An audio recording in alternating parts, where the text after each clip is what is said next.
I look at success now in a more holistic manner.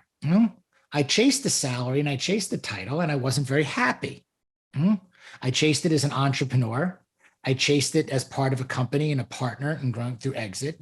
And success didn't look or feel like I thought it would in that manner. If anything, it was quite humbling, quite painful, at times.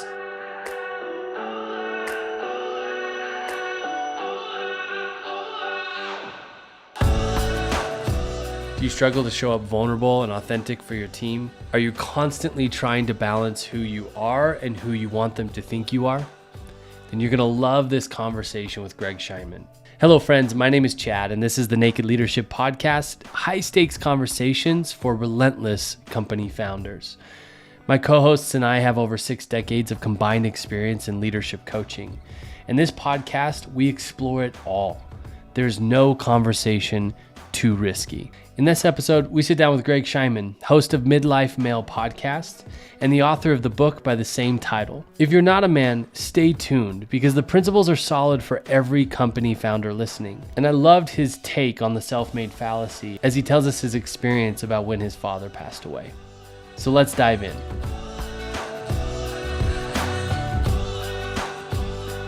Gentlemen, so good to be with all of you. Dan, Adrian, how are you? Oh, great. Good. Thank you. Awesome. Greg, it's so good to have you as a guest on the podcast to be able to dive into the conversation. We're grateful for your presence and your time. Can't wait to hear from you. So I just want to start right at the top, give people an introduction to who you are. Yeah, I appreciate you asking the question. Thank you, Chad. And Adrian and Dan, it's great to be here. Appreciate you guys having me. This is I'm seeing three big, successful, awesome faces on my screen. And I'm going, okay, let's see how we measure up, So there's your first midlife male insight into insecurity. It's vulnerable. We can go all the way down the imposter syndrome. Well, I'm like, wait a minute. Okay. Like Hey, Greg, don't expose me. Don't expose me on this. No, I'm just kidding. That's what I'm hoping you don't do for me, but I appreciate that. I'm just a guy who's about to be turning 50, in December, who is trying as best I can to live authentically and live my message and maximize middle age. And what that really means is try to redefine and reframe the conversation on midlife not being perceived as a crisis, but what can really be this opportunity to make the next phase of life our best phase.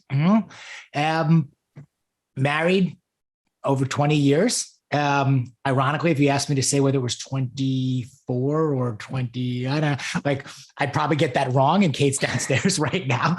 We've been together for 25, married for over 20. We have 2 teenage boys. Our oldest just started college, and that's an interesting transitional middle age period where we moved our oldest son out to Colorado for his freshman year of college. Our younger son is 16, so he's a sophomore in high school. All these things come together. I exited out of a company at the end of 2020, and here we are now in 2022, where I've been working and starting something completely new. Again in my upper 40s. Why do you want to coach men in this stage of life? I backed into it. It's a great question. It was not what I set out to do. If we go even back further, I'd been an entrepreneur for the majority of my career. I'd started various companies in media and in marketing, sports video and production, even a rowing studio. And I had some success and I had some failure. And I ultimately ended up shifting from risk taker as an entrepreneur to going into the risk management business of all things after I had sold one of my companies. And nobody could really understand why I did that at the time. I couldn't fully understand why I did that at the time, other than it seemed to check some very important boxes and felt like a path that men were supposed to be on. Okay, here's a job in a professional services company, and I get benefits, which I had never had before, at least without my paying for them on my own. And I could earn a living and I could grow a book of business. And it was a product finally that somebody needed. Everybody needed it. It was a question of who they were getting it from. It was in the insurance and risk management business. And I went into that industry thinking it was going to be stable in that business, and that I was married and I had 2 kids and this is what I was supposed to do. And the next thing I knew, I was wearing a suit and I was taking meetings and I was engaged. And again, from the outside looking in, it was great. And my partners were great and my firm was great. And knock on wood, I was smart enough to negotiate for equity opportunities and options at the time. And it ended up financially being successful, personally being challenging, and professionally being both, this makes sense, gratifying and also disappointing in certain ways, wrestling with that dichotomy. But to answer your question about how I got into coaching men, these conversations that I was having with my clients over the years started to transcend business, and they became very personal. These were entrepreneurs. These were CEOs. These were men running companies, big companies with lots of responsibilities and lots of people under them. And I was finding they didn't have very many people to talk to if they were talking to me. Yep. And they felt like they were pushing these boulders uphill, and they didn't want to burden their wives. And they certainly didn't want to talk to either, most of them only had people at their companies below them, if you will, on there. So they didn't want to be vulnerable or share and everything with them. And I guess for whatever reason, I came across somebody that they could share with. And I started having these deeply personal conversations. That ultimately turned into a podcast to have more conversations with men like this. It allowed me to explore and to learn more about myself, what I wanted, what I didn't want, what I liked, what I didn't, shifting an entire book of business at that point too, about who I wanted to work with. We get the clients we deserve. I never realized that before, and changed how I approached everything. That podcast led to a newsletter, which led to men reaching out to me and ultimately asking me to coach them. And you're just asking questions. So I backed in, a long-winded answer to your question a bit, Chad, but I backed into it by being asked in a way to do it, or if I would coach people, or if I had a program. And one day I just started saying, yes, I do. And, when they talk about just starting, yeah, I do. Oh, really? Tell me about your program. Okay. How long you got? Because I'm going to make this up as we're going along right now. And it was that kind of ad-libbing conversation. Well, what would be interesting to you? What would awesome look like if I was to coach you or we were to work together? What are your challenges? What are you struggling with? What's going on? What are you not talking about that you want to? And these guys actually helped me build my program. Those are the conversations, even conversations like this one, were the ones that helped me figure out what men really wanted to talk about, what was really on their minds, what they weren't sharing with other men. And that's how I got into it. I love it. You know what I love about that is it became really organic for you because of one principle. There might have been many at play, but at least one here is like, oh, let me just shut up and start listening. And not that we don't have something important to say, but if you want to make a difference with people, you ought to listen first.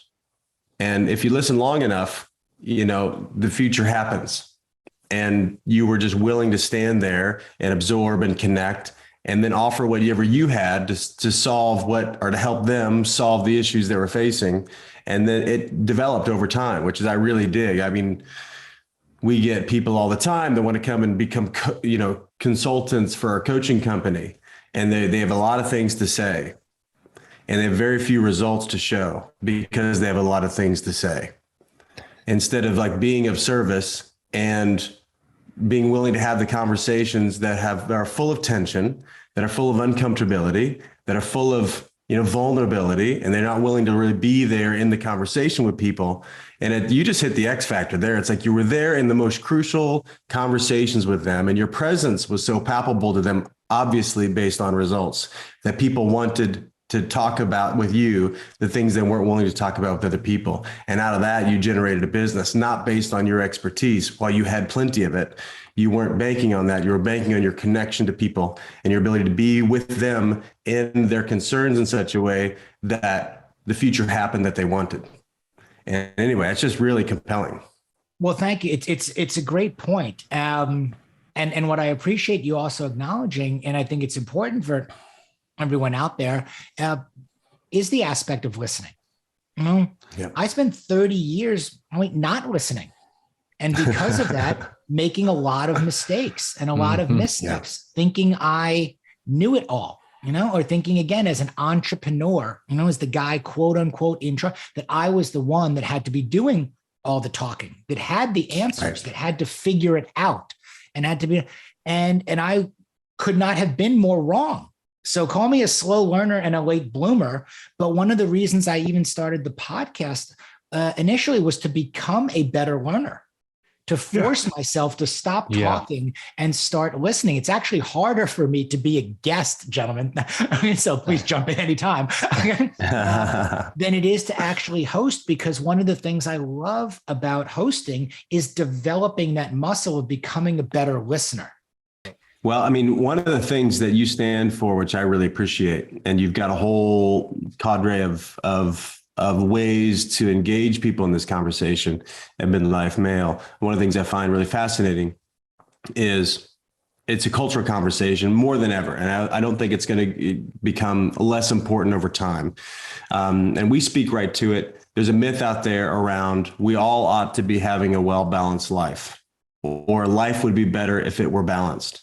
And which is, it's obviously impossible. If it's not impossible, it's just, it is paralytic. Is that a word? Meaning that let's say at, we're recording this on Tuesday at 11:17 a.m. If I got it all balanced at 11:17, the only next thing to do is to tell everybody in my life to don't move. I've got it perfect.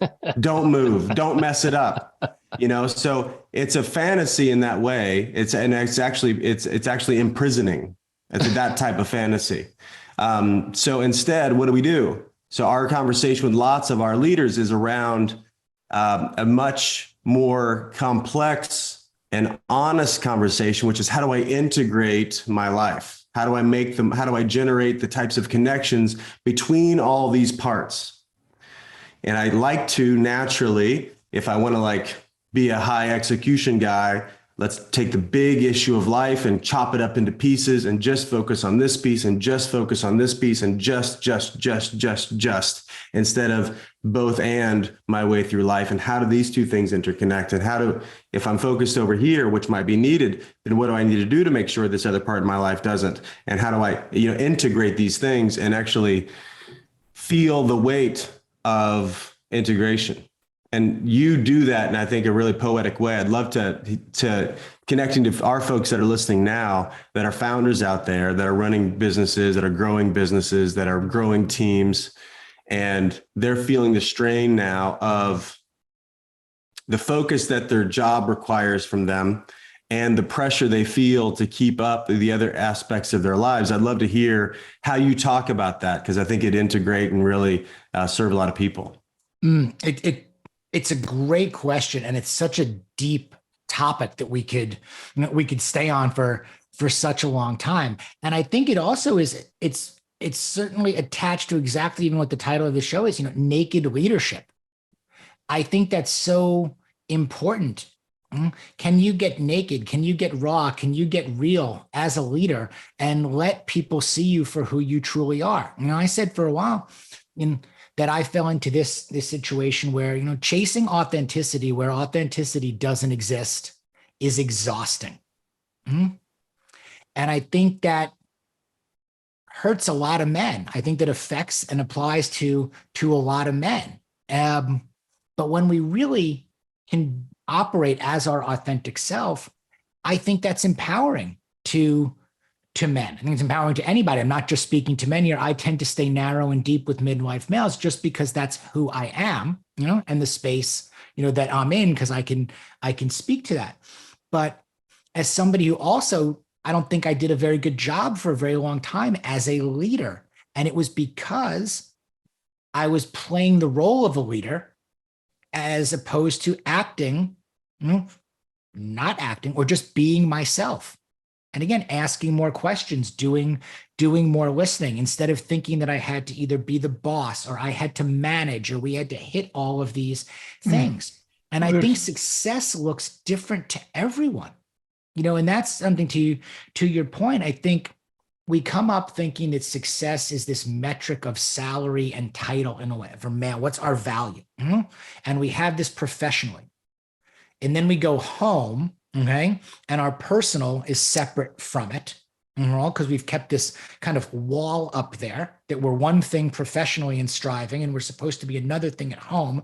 And a lot of times they're at odds because we're over-indexing, somewhere as well. And your point, whereas I look at success now in a more holistic manner. I chased the salary and I chased the title and I wasn't very happy. I chased it as an entrepreneur. I chased it as part of a company and a partner and growing through exit. And success didn't look or feel like I thought it would in that manner. If anything, it was quite humbling, quite painful, at times. And when I started to redefine what success really looked like for me and what became ultimately my 6 F's of family and fitness and finance and food and fashion and fun, like what makes up the holistic pie chart of, you talk about balance, what does a balanced life portfolio really look like? We talked about this once before, Adrian, too. Like I was able to aggregate and curate, eliminate what mattered most, curate it down to the best things that worked for me and eliminate everything else. And finally started getting control of my calendar and stop beating I don't know if I can curse here, stop beating the crap out of myself, every day for feeling like a failure, in one or more places, and that every success was offset by something where I didn't feel successful. The only constant in an organization like yours is change. I want to take just a second to tell you about The Change Imperative, an ebook written by our very own Dan Tacchini. Let me ask you, how do you personally relate to change in your business? Does it feel like a threat at times? Does it ever feel like you can't keep up with it or it never happens fast enough? Are there certain players on your team that resist change and keep your company stuck? Growth, change, and transition, these intersections often come with confusion, frustration, and resistance. You can flip those experiences into clarity, confidence, and alignment with the Change Imperative ebook. The Change Imperative is instructions for innovating with your team. Go ahead and click on the link in the show notes to get your free copy of the Change Imperative now, and feel confident about creating the change in your company necessary to take it to the next level. What you're aiming at is going to determine what you become. What you aim at, you end up becoming. And the whole idea of authenticity hit home for me because authenticity, I think the most authentic we can get is to be authentic about our inauthenticity. And there's a certain inauthenticity about being a male, at least today. And it's come through the ages, which is, it's a lie.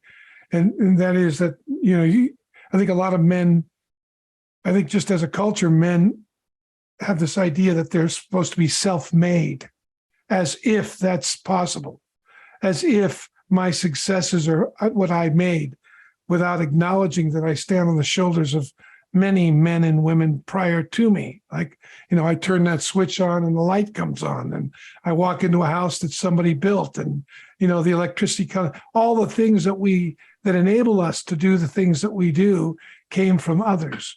And the idea that I have to be a self-made man generates contextually a lot of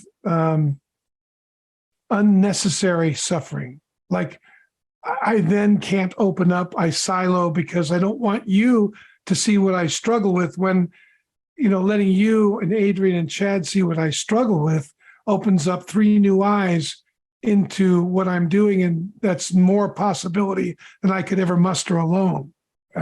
And 3 different backgrounds of experience that I can draw on and that I can invite into the resolution of whatever I'm up to. So, what you say really struck home for me, because I'm just thinking about some of the things that make me alone when I'm with people. And I'm struggling with my own issues. That's such a big statement about being alone when you're with people, too, Yeah. and the nature of relationships and what we see, what we allow people to see and what we feel, there. To your point, Dan, look, I mean, what are we taught growing up for a while too, or what have we heard many times? Fake it till you make it. Yeah. No, that's absolutely wrong. I mean, that's how I fell so far so fast, quite frankly, or actually fell so far so slowly. It would have been better had I fallen fast, by adopting it, or falling victim to the fake it till you make it, as opposed to who am I really? Well, so that I don't have to fake it again. And guess what? Well, I can still make it. Yeah, the idea that somehow your failure makes you vulnerable, and in a way it does, sure, to your own ego, but it opens up the possibility for what's wanted and needed. And that could be sitting in the guy right next to you that you're trying to preserve your image with. And doing so, the possibility of his contribution looks like a threat rather than a welcomed a welcomed resource into what I care very much about. And again, guilty to all of it. There too. Yeah. Me too. And you talk about self-made, which I think is another, great point. We're all victims in a way, or we're comprised of whatever our situations and circumstances and experiences are. When my father passed away at 47 and I was 17, okay. Yeah. At that point, I thought, well, I guess I'm going to have to be a self-made man. I don't have my father. I don't have my mentor. Okay. Then who do I then go to? Don't know. I guess it's got to be me. So I guess I got to be a self-made guy. A lot of ego comes into that. A lot of insecurity comes into that. Who else do I trust? Can anyone fill these shoes or this void? I don't know. You kind of put up, all of that. Took a while to get through a lot of that too, and realize that just because, again, I don't have a father or father figure around does not mean I can't have mentors. I can't have friends. I can't be open. Greg, you mentioned in your introduction, you kind of backed into this because you were consulting with a lot of leaders. And I'm curious, is in that process of learning and listening, I loved, as you talked about, I love that you referred to listening as a muscle. I think that's really beautiful. I'm curious in that phase, and you're probably still learning so much about this conversation as you talked with so many leaders. What did you find are some of the most common things they're unwilling to talk about that's going on for everybody, or maybe everybody, most people, and they're unwilling to reveal, have conversations, be vulnerable about it? It's a great question. Actually, I would say the one constant that I have found, or most consistent attribute of great leaders that I have spoken to, is that nothing has been off limits. I mean, that was the most eye-opening thing, or ear-opening thing to me, was that great leaders have this confidence that has somehow developed, or security, that they are willing to share their experiences. I have rarely in 200 episodes now said to somebody, and I do always ask this question, what would you like to talk about? What do you want to make sure I hit on and speak to? And what is it you want me to stay away from? What is it you not want to talk about? I can't tell you, I think, a single time where somebody had a great leader or anyone who's even come on and said, don't ask me about this. Don't bring this up. I don't think it's happened. If anything, they are more willing to share their experiences and their failures and their mistakes and their missteps and wear it and own it than they actually have a desire to talk about their successes, because the successes are obvious. The successes are what we see so often. We see the overnight success, the 10-year success, the 20. Whenever we jump into their story, we're seeing the successful part, typically. Right on. What we're not really seeing is, what's going on behind the scenes. What are the reps and the work that you're putting in when nobody's watching? the sleepless nights, the financial strife, the relationship angst, and so, that's the really interesting stuff that, quite frankly, they're more willing to talk about because they're proud of what they have gone through and what they have persevered through, that grit aspect of it, that perseverance, that mindset, and you have in the background, I give a damn that, hey, they genuinely give a damn about something, and a lot of what, and it's passing that knowledge on to others. Well, my grandfather told me when I was a young kid, he said, you can't fail if you're not committed to something. Mm-hmm. If you get committed to something, you're going to fail. And he used to say, your successes are for others to talk about, and your failures are there for you to talk about. It's like, it's like I had to sit with that for days afterwards. Like, wow, that doesn't seem like, that's not how I. It's so good. I kind of play this like better one or better two game. You ever go to like the eye doctor, and they put that thing in front of your face and they flip the lenses around and they can go on better one or better two until, ultimately the goal is to nail the prescription, and get it right. Well, I started playing that game with myself, like pretty much in every area of my life for a while. Because there was a period where I didn't think any of the decisions I was making were very good ones. So I was like, what if I did the opposite? If I go better one or better two? Well, normally I would choose one. So I'm going to go with two, right now. I'm going to keep playing that game with myself, and things started getting better. If I was crafting an email or out there, and I would always, to your point, like, here I go. Let me whip it out and show you how great I am. Here are all my credentials. Here's all the great stuff I did, in there. And they weren't landing well at all. Versus the option two, what I did was, hey, like asking again for help. I don't have to show you how great or how wonderful or anything. You might figure out who I am if you are, but can I say something wonderful about you or something that interests, what I'm interested in you about? And here's what, you start trying different approaches. Again, you realize how much more you get by giving generously, by speaking again to others rather than speaking about yourself. Everything about you is going to get out. It's going to come across. It's going to be, again, as long as you're authentic, and real, versus, hey, let me just tell you how great I am and how it must be wonderful that you got an email or a phone call from me today, or that I want it. It doesn't work like that. Greg, this has been amazing, man. Thank you so much for your time. I'm so grateful to be connected to you. Grateful to have this addition to our conversation on our podcast. Tell me, or tell us, if you don't mind, about the book, just a little bit about it. Yeah. Thank you. Thank you so much for asking. It's right here. We just got them. So I'll send them out to all of you guys. I don't know, Adrian, if you got yours yet. But it's the Midlife Male, a no bullshit guide to living better, longer, happier, healthier, and wealthier, and having more fun in your 40s and 50s. I couldn't come up with a longer title. Right? We tried. It ran out of room on the cover. Yeah, we figured if I can get somebody to say the entire title on any given show or anywhere, then man, they must be into it. So that's it. Really, it's a book about hopefully making the most of middle age, and I think what's cool about it is you're not really just going to hear from me, but the book is based around the stories that men have told on the podcast over the last couple of years, and some of the amazing journeys that many of my guests have been on that helped me to both, shape my program, shape my work, live my life differently.